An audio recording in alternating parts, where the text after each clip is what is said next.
Ouais, j'ai rarement vu un jeu aussi magnifique. L'école du jeu, en partenariat avec la boutique L'Imaginaire. Au-delà de vos attentes.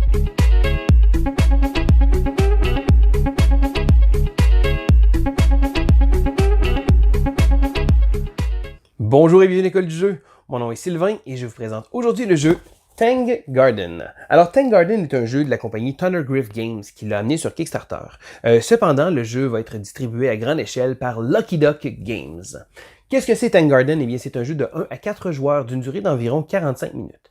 C'est un jeu de complexité pas trop élevée, mais c'est un jeu qui est absolument magnifique. Alors, j'ai rarement vu, certain, la boîte est énorme aussi, une très très grosse boîte, mais j'ai rarement vu du beau matériel comme ça. C'est un jeu très très zen. On va aller voir les règles, puis après ça, je vais vous donner mon avis. Voici donc Tank Garden. Alors, premièrement, je tiens à attirer votre attention vers le matériel. Alors, dans le jeu, on va avoir des beaux gazebos comme ça ici. Donc, c'est vraiment des belles pièces de plastique qu'il y a ici, avec du carton au milieu. Donc, elles sont vraiment très très jolies. Donc, on les voit comme ça, il y en a plusieurs. Ensuite, il va également avoir des petits ponts comme ça. Encore une fois, des côtés c'est en carton, mais l'intérieur est en plastique. Donc, quand on les monte comme ça, on peut les laisser monter. On va également avoir des arbres, et là, en différentes formes, différentes sortes d'arbres ici comme ça. Donc, celui-là, c'est un carton. Donc, c'est vraiment un très joli visuel. Ici, comme ça. Donc, on a également quelques personnages. Donc, ce n'est pas nécessairement un jeu de miniature, mais on a certains personnages qu'on va pouvoir jouer sur le jeu. Je vais vous expliquer rapidement un peu les grandes lignes du jeu. Alors, à la base, Tank Garden est un jeu de placement de tuiles. Donc, on va devoir placer différentes tuiles sur le terrain. Donc, je vous montre un peu des exemples de tuiles. Ils ont différents types de terrain. Il va falloir s'organiser pour que lorsqu'on va placer une tuile, le terrain soit identique comme ça. Donc, on va construire notre plateau de jeu, notre petit jardin zen.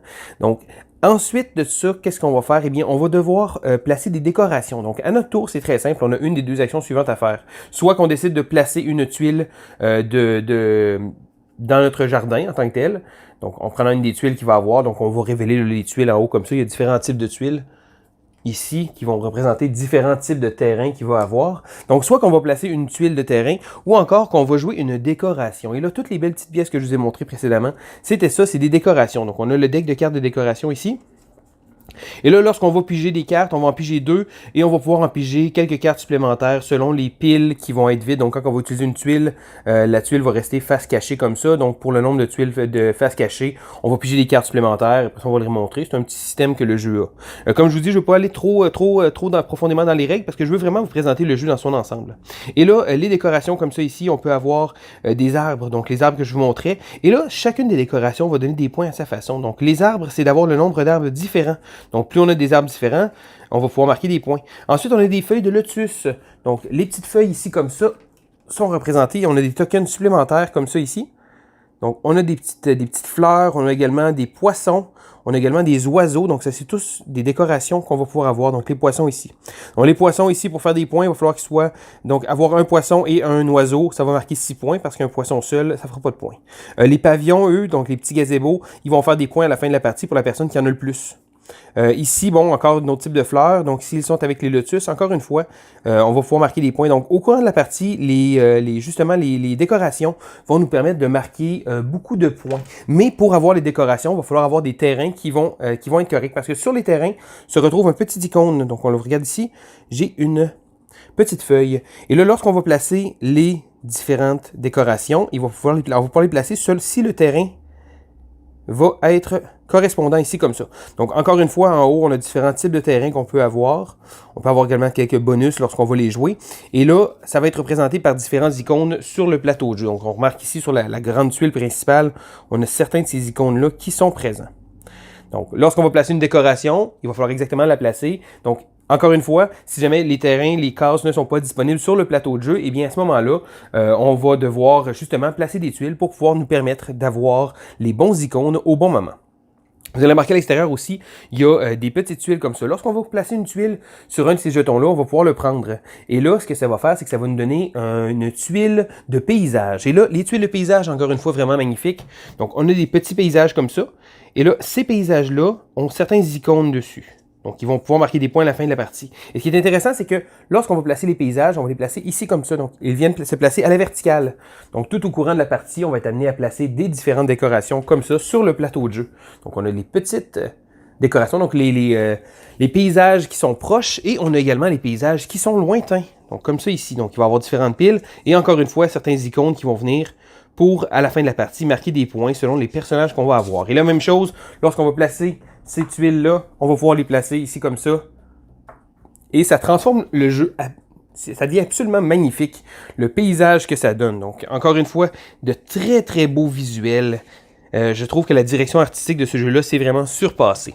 Donc, le but du jeu, ça va être de faire des points, et les points sont représentés par des petits yens comme ça ici.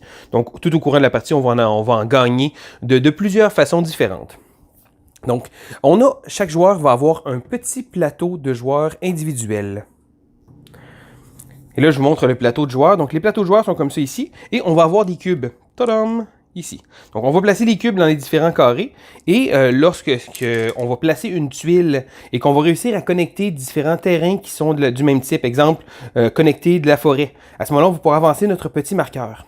Une autre chose, si jamais on réussit à terminer une zone, donc on fermerait une zone de forêt, on va pouvoir également gagner un petit marqueur supplémentaire. Et là, ces marqueurs-là vont servir justement à débarrer des personnages. Lorsque les 3 marqueurs sont au moins ici, donc ça se peut qu'ils dépassent, mais lorsque au moins les 3 couleurs vont être ici, on va gagner un nouveau personnage. Donc les nouveaux personnages, ça se trouve être une autre façon de faire des points. Donc on va les remarquer ici. Donc les personnages comme ça, ça va être des façons de faire des points. Là, ils sont tous représentés par des miniatures dans le jeu ici comme ça. Donc on les voit ici. Et là, ces personnages-là, je n'irai pas un par un, mais ils nous donnent un pouvoir actif. Donc, lorsqu'on place un gazebo ou encore un pont, on va recevoir 2 points de victoire, donc 2 yens. Donc, l'architecte a un pouvoir permanent lorsqu'il est devant nous, parce qu'on va avoir des cartes comme ça. Et lorsqu'on va débarrer des nouveaux personnages, on va pouvoir prendre un des personnages qui est disponible et on va avoir le choix. Soit qu'on va décider de le placer devant nous pour avoir un nouveau bonus actif, ou qu'on va décider de le placer sur le plateau de jeu. Et là, le jeu prend une dimension tout autre, parce que lorsqu'on place un personnage sur le plateau de jeu, donc exemple, je placerai ce personnage-là ici, je vais le placer, bon, ils ont leurs petits endroits, encore une fois, ici comme ça c'est l'endroit pour les personnages, ils se retrouvent aussi sur les petits ponts, comme ça.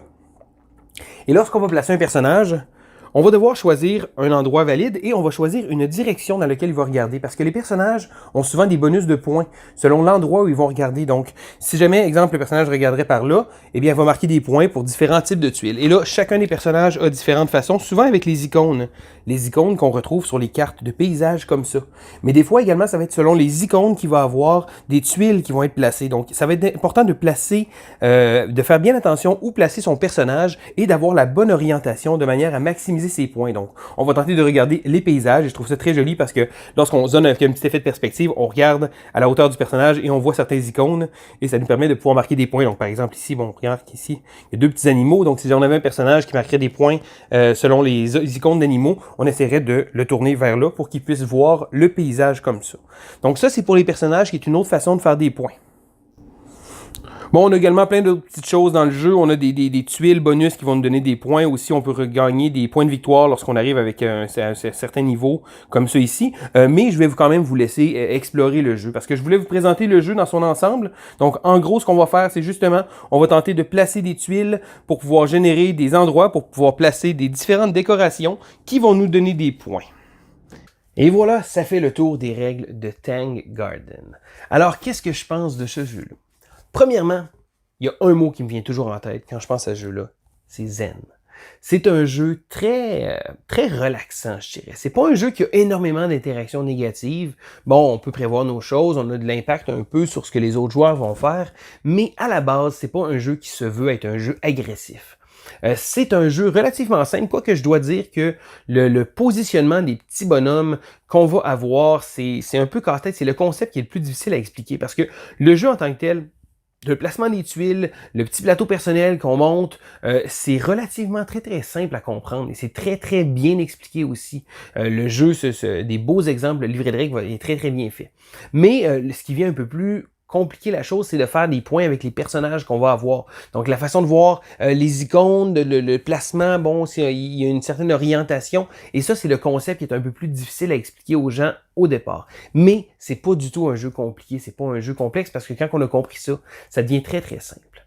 Alors, ce jeu-là, j'ai vraiment trouvé qu'il réussissait de faire ce qu'il veut faire. C'est un jeu énormément beau. C'est un jeu très, on va dire, il y a beaucoup de bling dedans. La version Kickstarter est encore plus impressionnante. Moi, ici, j'ai la version qui va être disponible en magasin.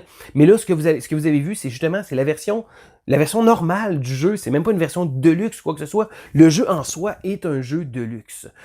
Mais sinon, j'ai trouvé que le petit jeu de placement de tuiles est très intéressant de placer les décorations. Et là, c'est drôle parce que des fois, quand on joue, il y a des endroits qui deviennent plus difficiles. Ça se peut qu'on prenne des arbres, mais là, il n'y a plus beaucoup d'espace. Donc, il faut bien balancer la pose de tuiles avec qui vont créer différentes icônes sur le plateau de jeu et également la pose de décoration parce que non, on ne pourra pas toujours mettre de décoration et si on utilise des tuiles, ben on va créer de l'espace pour les autres joueurs. Donc, on va devoir tenter de balancer ça le mieux possible. Un autre truc que j'ai vraiment apprécié, c'est que malgré le fait que les personnages il y en ait pas énormément, ça reste qu'on n'en jouera pas beaucoup dans une partie. Ça va d'essayer de trouver les bons icônes qui vont matcher au bon moment. Parce que oui, ultimement, les personnages, on va devoir tenter de les placer à un endroit optimal pour générer des points. Que ce soit le fait qu'ils voient les panoramas avec les différentes icônes qui vont donner des points, des choses comme ça. Fait que je dirais que c'est de trouver les personnages qui vont être le plus utiles pour la partie. Et là, de la manière que c'est fait aussi, là, les décors, là, je parle souvent, c'est magnifique. Le fait de placer des décors à la verticale comme ça, il y a des petits endroits, des petits trous dans le plateau de jeu. Ça est un jeu qui a une belle présence, mais c'est un jeu qui quand même se trouve à être intéressant par les décisions qu'on va prendre parce que ça reste un bon petit puzzle. C'est certain qu'il y a des gens qui vont dire « Ah, mais là, c'est bien trop, il aurait dû simplifier ça. » Peut-être que ces gens-là aiment pas ça payer cher parce que le jeu veut pas, oui, bon, certain que le prix fait en sorte qu'il est monté un petit peu à cause de la qualité du matériel, mais il y a certaines personnes comme moi que ça ne me dérange pas parce que ce jeu-là, en étant accessible, est vraiment beau. Des fois, ça ne me dérange pas de payer un petit plus parce que c'est le genre de jeu que je vais pouvoir attirer les gens avec. Les gens vont voir ce jeu-là, vont être intéressés. C'est un jeu qui reste simple, donc c'est un jeu qui est une parfaite introduction, même si on veut, au jeu de société. Et les gens vont être vraiment impressionnés par la qualité du matériel. Bon, c'est certain qu'ils vont probablement faire le saut quand ils vont savoir le prix parce que dans leur tête, tous les jeux de société doivent valoir 20$. Mais Ten Garden a cette faculté-là d'être vraiment un jeu qui est magnifique, qui en met plein la vue. Et si vous aimez ça, des jeux comme ça, très motivus, parce que en arrière de ça se trouve être un jeu très intéressant, mais c'est certain que c'est pas le jeu de l'année non plus, mais ça fait en sorte que Ten Garden va plaire à un certain type de clientèle. Pour ma part, j'en fais partie. J'ai adoré mes expériences de Ten Garden. Chaque fois que je le montre, les gens ont un wow dans les yeux. Puis je dirais que même d'un point de vue, après avoir joué 3-4 parties, là, ok, on commence à comprendre un peu plus d'optimiser ce qu'on va faire. Donc c'est un jeu que oui, en jouant et en rejouant, on découvre différentes choses. Donc le placement des personnages, d'essayer d'avoir les bons personnages au bon moment, le fait de pouvoir avoir un endroit très utile, donc avoir un personnage en fin de ligne qui va voir un paquet d'icônes. Et là, c'est là que le jeu prend une petite dimension stratégique un petit peu plus élevé. C'est certain, c'est pas Terraforming Mars non plus, mais le jeu ne prétend pas être ça. C'est un beau jeu zen, c'est Ten Garden, un jeu que j'apprécie énormément. Alors c'était Sylvain pour l'école du jeu et on se dit à la prochaine!